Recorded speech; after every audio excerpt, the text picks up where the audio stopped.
The 2014 PGA Championship was completed at Valhalla in Louisville, Kentucky. In addition to having one of the strongest fields of the year competing for the Wanamaker Trophy, there were also 20 PGA of America professionals in the field.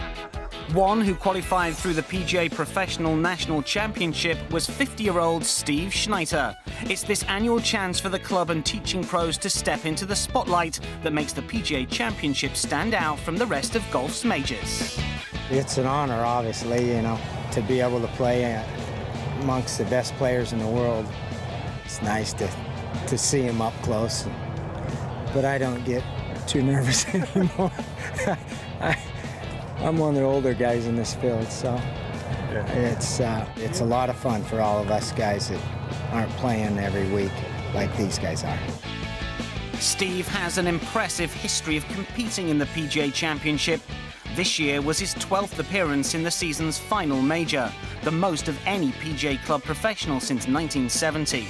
He also finished as the low PGA professional at Baltusrol back in 2005.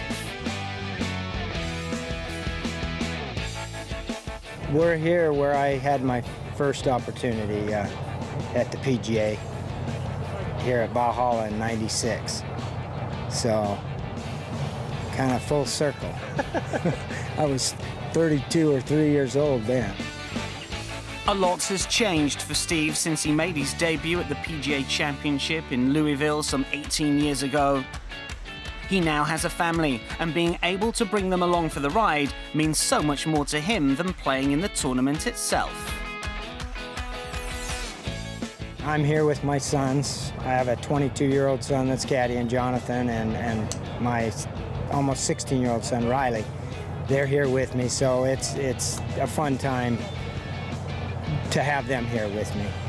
I love watching them and their reactions, and it's fun to have this experience with them. When he's not making what has become an almost annual trip to the final major of the year, Steve is just like the other 27,000 members of the PGA of America.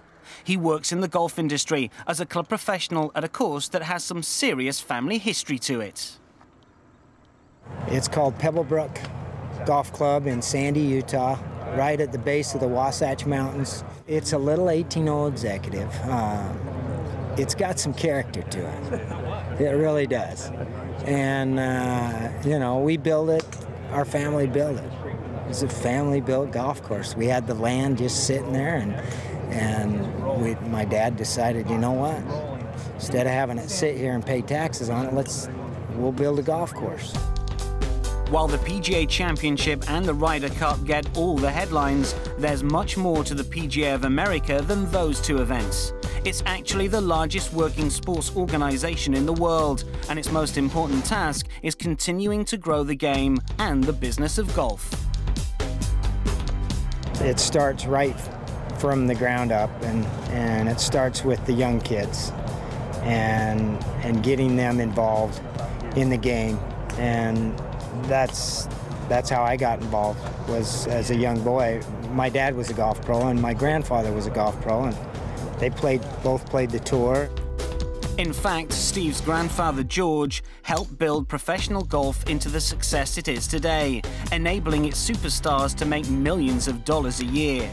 George Schneiter was the PGA Tournament manager of the former Tournament Players Division, a forerunner of the modern PGA Tour. Steve has certainly followed the family tradition, making him the perfect embodiment of a PGA of America professional. I grew up in the business and playing and competing and working and all that. I know how to get on the greens more and go out and mow greens and roll them and aerify and top dress and rake the bunkers, dig holes where the water lines broke, and I grew up watching my dad and uncles, and they're all PGA pros, so that's kind of the thing I wanted to do.